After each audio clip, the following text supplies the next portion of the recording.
Well, good morning. Welcome back to our third segment of CityLine. With me, I have three champions on the couch who are here to talk about how we can help, especially in the month of May, stamp out hunger. It is Hunger Awareness Month, and it also is the Food Carrier Drive. So please join me in welcoming back Ms. Michelle Douglas. You are still the Deputy Director of Emergency Food Network, and I saved you a spot from last week on the couch. Thank you. Thank you.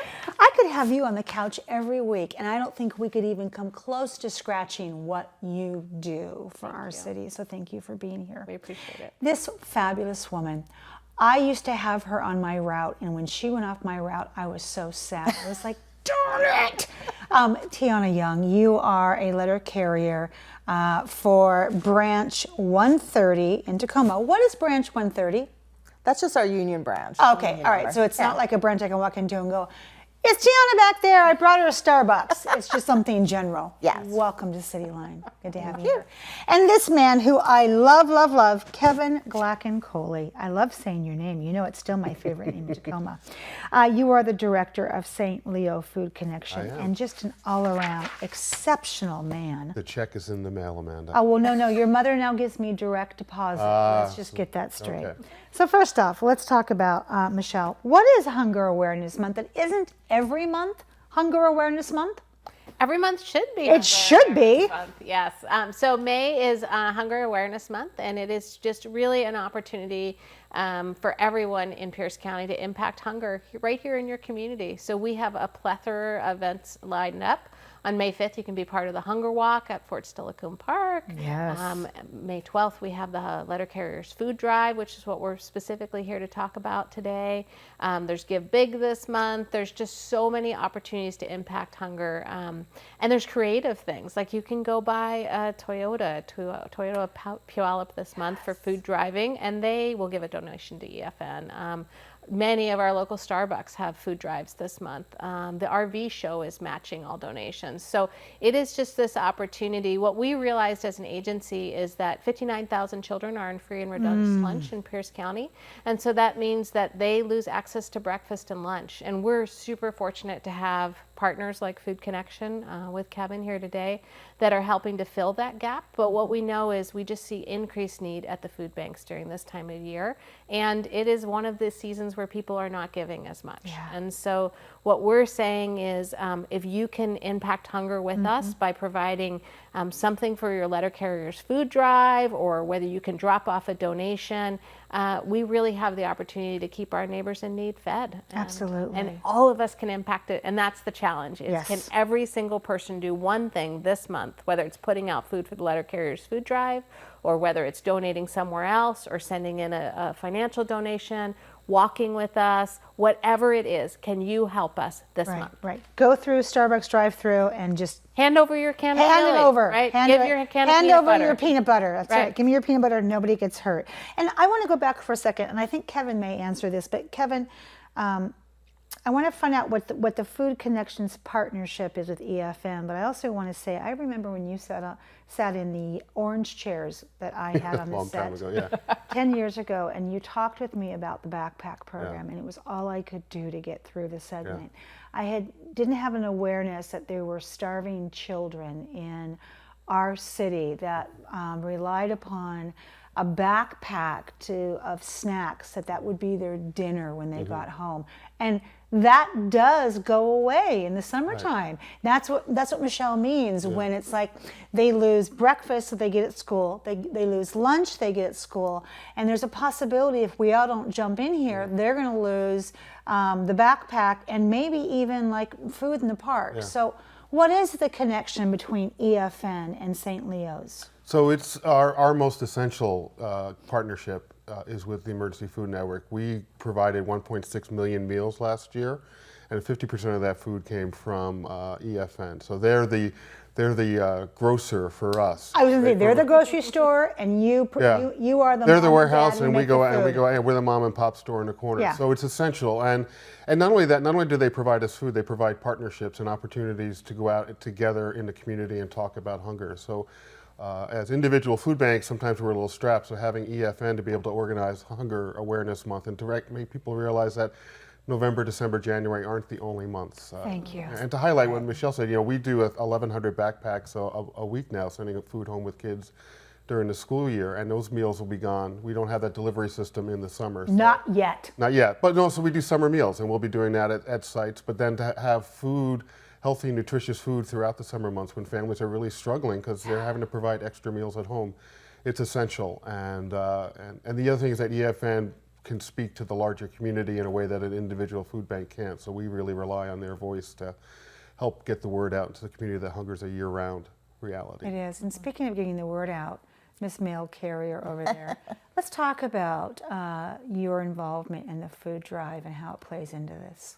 Well, really, I think this is our 26th year of doing this, and it was really started with that basic need, that May. 26? I know, right? Yeah. Okay, so it started with May. Yeah, is because it's at a time when, like they were both saying, everybody thinks about giving to the food bank in November, December, and so come in May time, it just seemed like a good time to get the word out, to get people thinking, and how easy is it for you to just put food out by your mailbox, It's a no-brainer. right? Yeah. Gee, you have to get up, open your door, put it out, go back in. Right, super easy, and it's the largest one-day food drive. So because what other entity besides the U.S. Postal Service can do that, can reach every address in America? Exactly. So let's talk about numbers here. How much food was collected during last year's drive, first off, and then how much do we want to collect this year? Because we got to have a goal. Right, it's always good to have goals. Yeah. So last year we collected over 230,000 pounds, right? Wow. And this year our goal is over 300,000 pounds. Way to go. Way to chin it, up the ante there, because we know we can do it. So, Michelle, how can our community support this food drive? And we have some ideas here, but really give us some nitty-gritties. Well, I mean, I want to talk about that, but I want to take just a moment and say, wow, thank you to all these letter carriers. Like, this is extra work on top of delivering the mail. They go all out for this. I've gotten to go out and talk to the letter carriers for the last 2 weeks, and they are excited about it, but also they're volunteering to do a big part of this. And that is we just want to express so much gratitude. Yeah, absolutely. 230,000 pounds, that's a lot of extra weight on top of the mail. It is, absolutely. Yeah. And it's your time, so my gosh. Exactly. Thank you is not enough. No.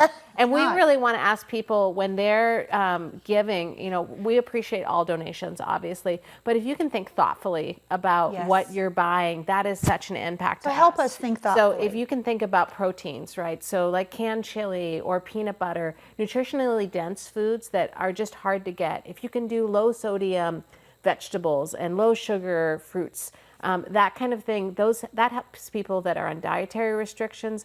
We have the biggest group, 54% of the people that use the food bank are small children and seniors. So when we look at those two ends of the spectrum, it's really hard to get baby formula. It's hard to get Similac and things like that. So if you can thoughtfully buy in a way that is the biggest impact, we really, really appreciate it. Wonderful. So, so Kevin, she's given us examples of things that we thoughtfully need to buy. What are some things the food bank does not need? So just to echo what Michelle was saying, nutritionally dense foods. So we don't need sugary cereals. We don't need pop. We don't need ramen. There we go. Okay, ramen. Let's talk about foods. that. So the kind of thing is if you were buying it for your family, what would you buy? And so a lot of times when we talk to people about food drives, we ask them to think about what's the most important food for their family. And if you're going to pick one thing out you had no idea, I'd say baby food. Baby food. Seldom comes in donations. Unlike other foods, the sell-by date's really important with baby food because it loses its nutritional value, and babies really rely on that. So baby food, infant formula, peanut butter, tuna, any of those things are great. So how does this food get distributed to those families, Kevin? So from this food drive, a number of food banks partner with their local food bank. I'll be down with Teauna at the downtown post office on Saturday, helping the letter carriers take the food out of their trucks and put it onto our truck. So some of it goes directly to food banks. A lot of it goes out to the Emergency Food Network warehouse, and they distribute it out based on how many clients you're serving at your food bank. So it goes throughout the county, and if you're giving food in Graham, you can know that that food's going to stay in Graham, and if you're giving food in Tacoma, it's going to stay in Tacoma. So Good it's to also know. a local, it's a national drive that has a really local impact, and it Absolutely. gets shared across the county. It's good to hear that it stays in Pierce County, because that 54,000, that number has to go away. That just can't happen. So Kevin, what are some other ways that we can support the food connection, especially this time of year? So again, food donations are always great. If you're growing a garden, and, Yes! and if you're like me and you plant all your lettuce at one time and it all comes in at one time, and you're like, I can't eat that much lettuce, we can take your lettuce. We do a shopping model at our food bank, and so we put a variety of things out. Clients can choose the item they want. So if they want lettuce, great, or tomatoes or onions or whatever. So always think about us when you're planting. The other thing specifically for us is we have a fundraising bike ride June 30th called Wheels to Meals. My joke is that there's too many auctions, not enough bike rides. So Oh, I love that. Yes. anywhere from 10 to 75 miles, right. starts and ends at WSU Puyallup. I tell people you can ride short and get back to the beer quick. You can ride long and earn the beer. I don't care. Doesn't matter. Come and ride and ask people to raise $100. You can ride different distances than your teammates because you'll end up at the same place, and it's a great one-day event. And we guarantee good weather. All right, and it's on your website. And it should be up here on screen in a little bit too. Thank you to all three of you and the teams that you represent that could not be here in the studio. All of you have the S on your chest for being superhuman and making a difference every single day in what you do, but also how you do it to fight hunger. So thank you again so very much. And I want to see you back on the couch next week. Not really, but it's okay. Yeah. All right, when we come back after truly musical chairs, the Tacoma Refugee Choir will be here. You don't want to miss that. We'll be right back.